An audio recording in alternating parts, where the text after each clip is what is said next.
mengatakan bahwa Hasyim Asy'ari ini ketika mendirikan Nahdlatul Ulama, termasuk para founding father kita mau memproklamirkan kemerdekaan Indonesia itu tanggalnya atas restu daripada Habib Ali Habsyi Kuitang.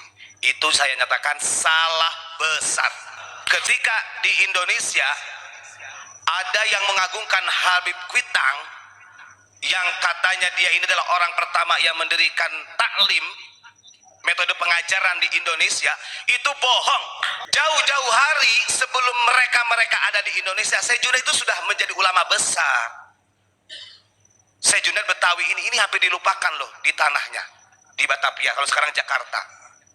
Orang sibuk-sibuk jarah kok makomnya ke Kuitang. Loh, ulama kita yang sebenarnya yang berjuang dilupakan. Karena Habib Ali Al-Habsyi Kuitang ini muridnya Utsman bin Yahya yang diangkat oleh kolonial Belanda di zaman pemerintahan Hindia Belanda menjadi mufti Batavia pada waktu itu. Logikanya, kalau mereka itu benar-benar ingin memakmurkan bangsa Indonesia, kenapa yang diangkat imigran sebagai mufti Batavia? Kenapa bukan ulama-ulama kita? Padahal ulama Syekh Junaid masih ada di situ pada waktu kita. Makanya kalau baca sejarah jangan di website. Di website itu banyak siber-siber dari mereka.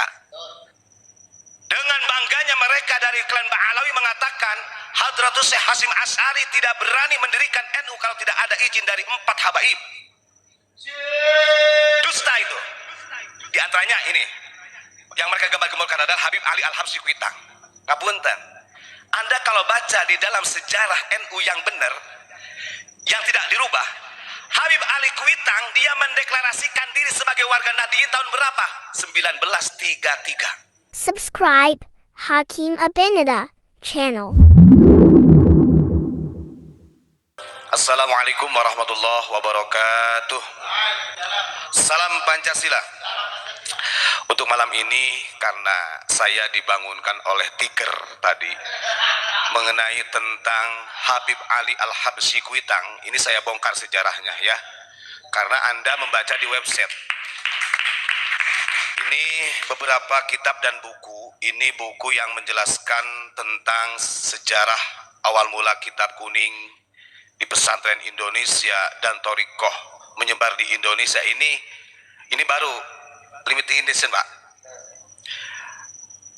Karena orang-orang tidak paham. Satu, yang kita tolak ketika ada di website, saya paham itu dari siber-siber mereka.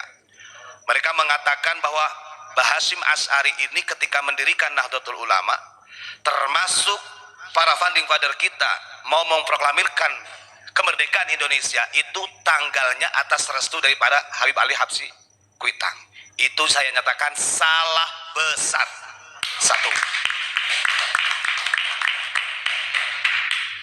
karena Anda harus paham sejarah-sejarah yang di Indonesia ini sudah berubah drastis melalui Snop tadi itu. Ini ada beberapa keterangan ya mengenai tentang zaman orientalis ke Indonesia. Satu itu. Yang kedua, ketika di Indonesia ada yang mengagungkan Habib Kuitang, yang katanya dia ini adalah orang pertama yang mendirikan taklim, metode pengajaran di Indonesia, itu bohong. Kok bisa? Loh, Anda ini orang Indonesia, Tiga ini orang Indonesia, Pak. Kalau begitu kemana perjuangannya Syekh Junaid Betawi? Syekh Junaid Betawi ini lebih duluan daripada dia. Yo, kan ini.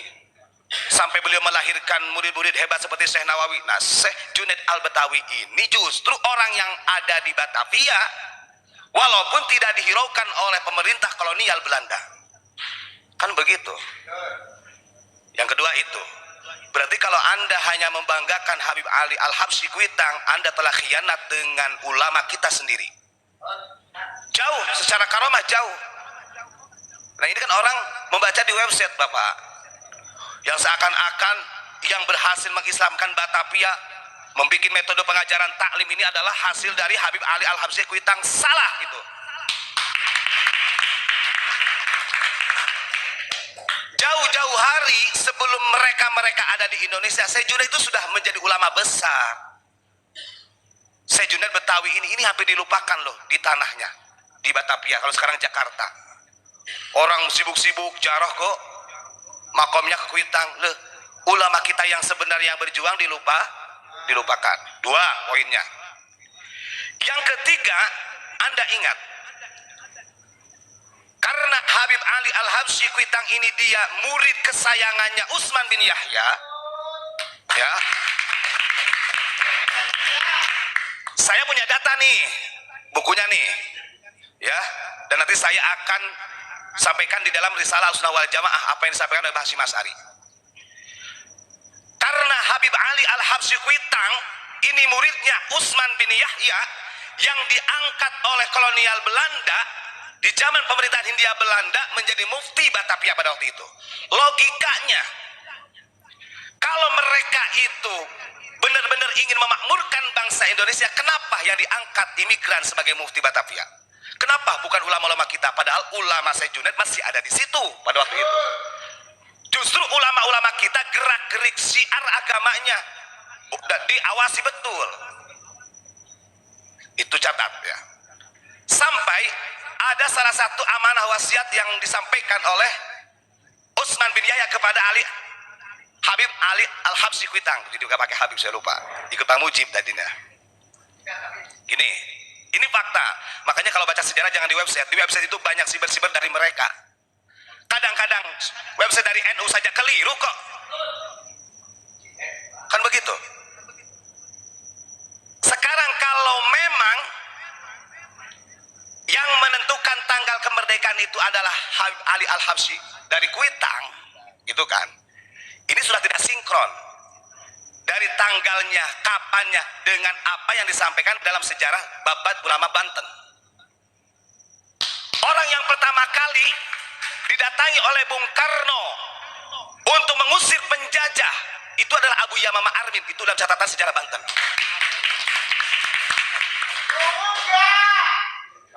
Itu ya.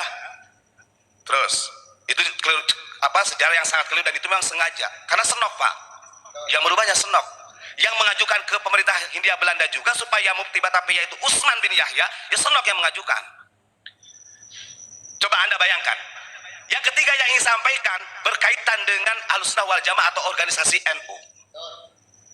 Dengan bangganya mereka dari klan Ba'alawi mengatakan Hadratus Syekh Hasyim Asy'ari tidak berani mendirikan NU kalau tidak ada izin dari 4 habaib. Dusta itu. Di antaranya ini yang mereka gembar-gemborkan adalah Habib Ali Al-Habsyi Kuitang. Ngapunten. Anda kalau baca di dalam sejarah NU yang benar, yang tidak dirubah, Habib Ali Kuitang dia mendeklarasikan diri sebagai warga Nahdliyin tahun berapa? 1933. Setelah muktamar di Bandung yang ke-13 kalau nggak salah. Ternyata pada waktu itu Kiai Haji Wahab Hasbullah sama Bisri Samsuri Pak dari Jombang kan mengutus salah satu murid untuk mendatangi Habib Ali Kuitang. Ini alasan kenapa NU didirikan di Surabaya, kok nggak di Batavia? Sementara di zaman pemerintahan kolonial Belanda sudah ada mufti. Mufti ini kan orang ahli fatwa. Kenapa ulama-ulama kita memilih Surabaya di Kertopaten, di rumahnya Kiai Haji Wahab Hasbullah? Karena ulama-ulama kita tahu Batavia adalah pusat pemerintahan kolonial Belanda beserta antek-anteknya. NU akan sulit berkembang. Sampai terjadi NU setelah didirikan 1926 di Surabaya, dari sekian banyak daerah wilayah yang ada di Nusantara, yang tidak berkembang itu di Batavia tentang NU. Kenapa alasannya? Karena sebelum wafatnya Utsman bin Yahya memberikan amanah kepada Habib Ali Al-Habsyi Kuitang begini, kamu jangan sekali-kali ikut organisasi yang ada di pribumi ini, karena mereka sudah punya tujuan mau mendirikan Nahdlatul Alawiyah. Tapi ulama kita ya hebat, gak kalah siasatnya. Beberapa murid-muridnya mengajarkan diplomasi ke Batavia, mengajak masyarakat untuk memahami ajaran Nahdlatul Ulama. Singkat cerita, ada salah satu muridnya yang kebetulan dari murid Kiai Haji Wahab Hasbullah yang dekat dengan Habib Ali Al-Habsyi Kuitang. Beliau matur, Habib, kenapa di Batavia ini kok sulit berkembang NU? Sementara di daerah-daerah lain itu sudah terbentuk, artinya sudah organisirlah. Sekarang jenengan setiap ditanya oleh kiai-kiai NU, jenengan mendukung tentang adanya Nahdlatul Ulama didirikan. Tapi jenengan sendiri abu-abu dalam hal memihak ke NU ataupun bukan. Ke Muhammadiyah tidak. Ke NU juga tidak, karena dia takut dengan fatwanya Utsman bin Yahya pada waktu itu.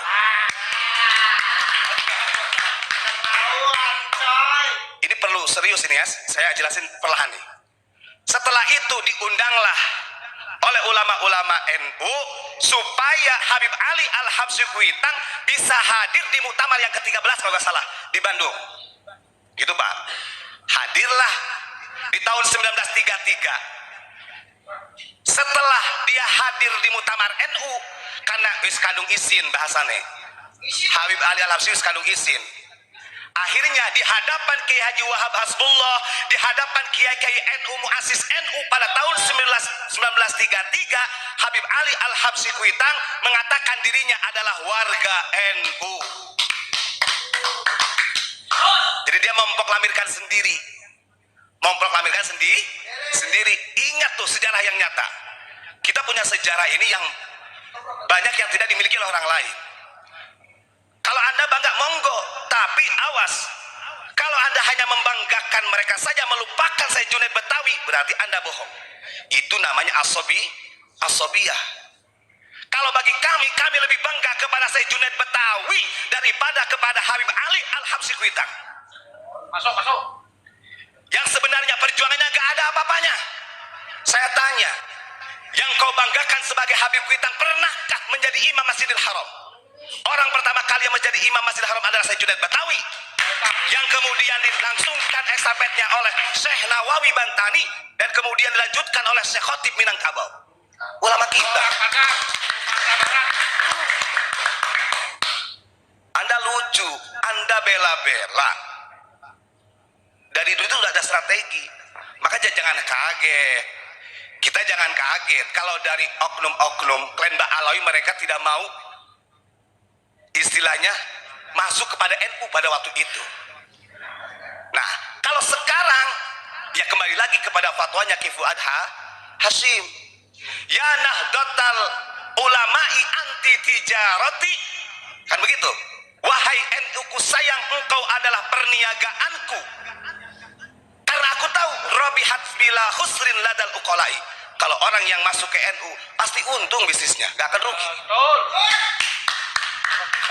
Kan begitu.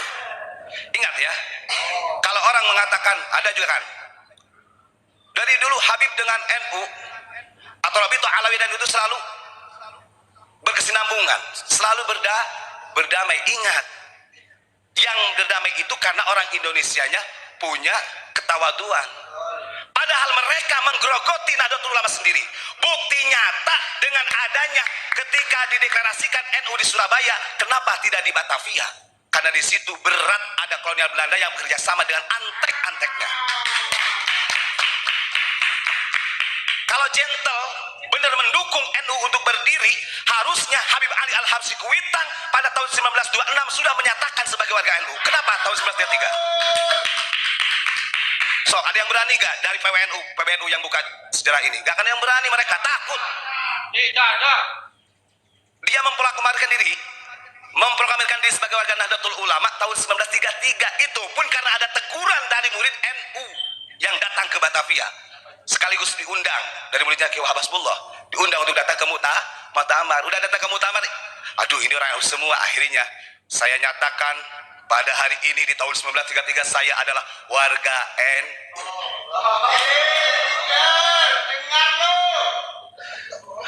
Karena mereka menganggapnya kita ini membenci. Padahal kita ingin meluruskan sejarah loh. Kita beberapa hari, beberapa minggu, beberapa bulan menyampaikan seperti ini dianggap rasis. Sementara klan Ba'alawi yang sudah 1 abad lebih mendoktrin umat Nahdiyin, mendoktrin umat Islam yang ada di Nusantara, bahkan merubah sejarah-sejarah di Nusantara melalui orientalis-orientalis yang dibawa oleh Belanda. Apakah mereka tidak rasis dengan doktrinnya? Rasis. Bahkan kalau dengan kalimatnya, kapunten, Habib Lutfi yang kemarin saya tayangkan videonya, itu doktrin rasisnya mereka. Yang menyatakan li anna sadatal Ba'alawi awwalu man yadkhuluna al-Jawa. Bahwa yang pertama kali menyebarkan Islam Islam di Nusantara adalah sada-sada Ba'alawi, kata dia. Itu Habib Lutfi, ulama sufi sedunia. Lalu Wali Songo dikemanakan? Dikemanakan Wali Songo? Kan begitu. Ya. Makanya saya seumur hidup, alhamdulillah gitu, sama Abuya ini kita diperkenalkan buku-buku sejarah ulama-ulama kita. Diajarkan bagaimana memahami perjalanan muassis-muassis NU. Kan gitu. Nah, ini sebenarnya harus diungkap. Andai kata Tiger tidak mengatakan, oh berarti kalau begitu kamu tahu nggak Habib Kuitang? Jadi seakan-akan itu dia berjasa di Nusantara. Pret itu. Betul. Ya. Saya sudah tahu. Logikanya nih, logika saja. Nih, orang Yaman ini kan zuriyah Rasulullah kata mereka. Kita nggak tahu dari suku mananya. Kenapa di abad 18, 19 kok yang memimpin Hijaz bahkan menjadi imam Masjidil Haram ke ulama kita? Bahkan saya meyakini andai kata pada waktu itu Wahabi tidak menguasai tanah Arab yang dipimpin Inggris, sampai dini hari yang menjadi imam Masjidil Haram pasti orang Indonesia. Serius. Kan begitu. Strateginya ulama kita, walaupun NU belum berdiri, penjaga gawang bahasa Abah itu. Penjaga gawang di Timur Tengah. Kalau ada kitab-kitab yang mau masuk Indonesia, dilihat. Ada bagiannya, Pak. Kan begitu. Tapi sekarang NU sudah bagus sebegini tapi masih kebobolan pesantren. Karya-karya Wahabi masih bisa masuk, kan aneh nih. Alhamdulillah masih ada UNI. Kan begitu. Loh, alhamdulillah masih ada UNI, bro. Selamat Indonesia. Ingat ya. Jadi Anda silakan sebagai muhibbin habaib siapa saja silakan. Tapi dengan cara Anda menantang seperti itu yang seakan-akan ulama kita tidak ada bandingannya dengan mereka, itu salah. Makanya saya ungkap duluan siapa. Orang saya Junaid Betawi ini asli kelahiran sono kok. Kan begitu. Beliau bisa melahirkan Syekh Nawawi, melahirkan ulama-ulama lainnya. Sekarang saya tanya, siapa yang dilahirkan oleh Habib Al-Habsyi kalau bukan dari kalian mereka yang terkenal? Kalau orang yang nyetik ke dia paling orang Nusantara ya jadi budak. Jadi Jo, Masya, kan begitu ya. Tapi biasa, kalau mereka biasa begitu. Coba makanya saya kadang-kadang, saya punya guru Al-Habib, jadi kalau mau kita buka belak-belakan jujur-jujuran dari kitab-kitab manhaj atau madzhabul arba'ah, mazhab Syafi'i, Anda lihat nih. Di sini kita diperintahkan oleh Abu Ya'ma Magufran untuk menulis mazhab Syafi'i. Kan gitu. Karena mereka kan Ba'alawi, Sadatul Ba'alawi madhaban li Syafi'i. Itu di dalam kitab Manhajus Sawi. Mereka mengakui bahwa madhabnya Imam Syafi'i. Ini masyhur di dalam kitab tercatat. Bahkan sejarah ini tercatat juga. Kenapa? Yang memegang sanad keilmuan, estafetnya kitab Imam Syafi'i, lihat. Dari saya bacakan nama-namanya ya, nama-namanya saja. Ini kira-kira ada nggak dari klan Ba'alawi? Peranan daripada Imam Syafi'i, beliau ini mengarang kitab Al-Imla. Al-Imla ini menerangkan tentang hukum fikih kaul qadim, ya. Terus kemudian Al-Hujjah, kaul qadim. Kemudian Al-Um, itu kaul jadid. Kaul jadid ini kemudian diikhtisar oleh Syekh Imam Mazani, namanya Mukhtasar Mazani, ya. Kemudian Mukhtasar Mazani ini disyarahi oleh Imam Haramain, namanya kitab Nihayatul Matlab. Ini kebetulan kita kitabnya beli, Abu Ya membeli banyak nih sesuai dengan sanad ini. Ini sanad keilmuan. Kalau kamu benar bangga dengan keilmuan ya, tinggal cek aja. Mau kamu buka dalam kitab Tabaqatul Kubra apa saja silakan cek, ada gak dari kalian mereka yang memegang ini. Kemudian Nihayatul Matlab ini diikhtisar. Ini masalahnya kan ya, daripada kita membahas nasab misalnya sanad ilmu lah begitu ya. Ini karena berkaitan dengan nasib bangsa nantinya, nasib pesantren. Kemudian diikhtisar Nihayatul Matlab oleh Imam Ghazali dalam waktu singkat menjadi 4 kitab. Namanya kitab Al-Basir, kemudian kitab Al-Wasit, kitab Al-Wajiz, kitab Khulasoh. Dari kitab Al-Wajiz disyarahi oleh Imam Rafi'i 2 syarahnya, syarah kabir, syarah sogir. yang disebut dengan Muharrar, kalau Syarah Kabir Al-Ajiz. Ini sistem ya. Kemudian dari Imam Rafi'i dari Syarah Shogir yang namanya kitab Muharrar, kemudian disarahi menjadi Minhajut Talibin oleh Imam Nawawi. Minhajut Talibin kemudian disarahi lagi oleh Imam Khatib Syarbini namanya Mughnil Muhtaj. Kemudian oleh Ibnu Hajar Al-Haytami Tufatul Muhtaj. Kemudian Nihayatul Muhtaj oleh Imam Romli. Kemudian oleh Imam Zakaria Minhajut Tulab. Dari kitab Minhajut Tulab ini jadilah kitab Fathul Wahab oleh Syekh Zakaria Al-Ansori. Mana ini? Nah, Fathul Wahab. Oke. Ini Fathul Wahab. Kemudian dari Fathul Wahab menjadilah Fathul Mu'in. Oke ya. Menjadi Fathul Mu'in. Ini terkenal di pesantren yang dikaji. Makanya dulu kiai kita, kalau orang belum ngaji kiai Fathul Mu'in bisa jadi kiai katanya. Kan begitu. Terus Fathul Mu'in ini disarahi menjadi I'anatul Talibin, Syarah Fathul Mu'in oleh Syekh Abu Bakar Sato. Catatan nih supaya paham bahwa keilmuan Kutubul Qadimiyah ini larinya bukan ke mereka, ke ulama kita. Catatan, Imam Abu Bakar Sato Al-Makki adalah murid yang masyhur dari Syekh Ahmad Zaini Dahlan. Nah, selain Abu Bakar Sato, yang menjadi murid yang masyhur itu ada termasuk 3 ulama besar, yaitu Syekh Nawawi Banten, Syekh Soleh Darat Semarang, Syekh Khalil Bangkalan, dan masih banyak lagi ulama-ulama Nusantara yang memegang ilmu-ilmu tersebut. Sehingga sanad keilmuan dari sekian banyak kitab nih, dari Al-Um sampai kepada I'anatul Talibin, dipeganglah oleh 3 ulama Nusantara, Syekh Nawawi, Syekh Soleh Darat, Syekh Khalil. Ini di bidang keilmuan. Nah, ini makanya Gus Dur sempat memberikan kata pengantar kitab kuning. Kan begitu. Saya cek dan ini masyhur di pesantren, ngapunten Mas. Semuanya seperti ini. Ya, tidak ada yang berbelok andai kata. Kemudian Nihayatul Matlab disyarahi oleh Al-Habib Al-Attas Al-Haddad, andai kata enggak ada. Ini menunjukkan kecerdasan intelektualitas dan instabilitas ruhaninya ulama-ulama Nusantara di atas rata-rata. Kan begitu. Sampai itu makanya kan Abah sering ngomong ulama kita itu ulama kaliber. Kaliber itu bukan hanya bisa terbang karena bukan, produktif di dalam bidang mengarang kitab. Bahkan Syekh Nawawi ini terkenal mu'alifnya 80% itu syarah. Karena syarah ini lebih sulit. Logika beginilah. Oke, ini salah satu saya ceritakan. Ada nggak dari mereka yang seperti ulama kita? Ini kita tetap banggain ulama kita. Kitab Minhajul Abidin yang jaraknya dengan Syekh Ihsan Jepis 1000 tahun.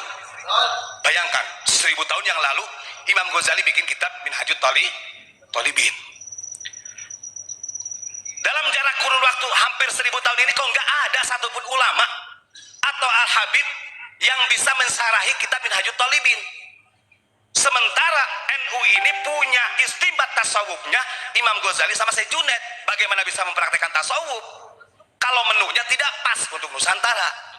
Akhirnya Syekh Ihsan Jempis Kediri, orang Kediri, mensarahi kitab Minhajul Talibin.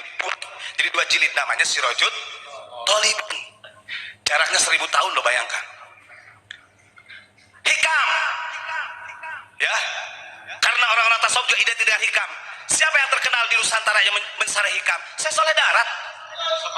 Semarang.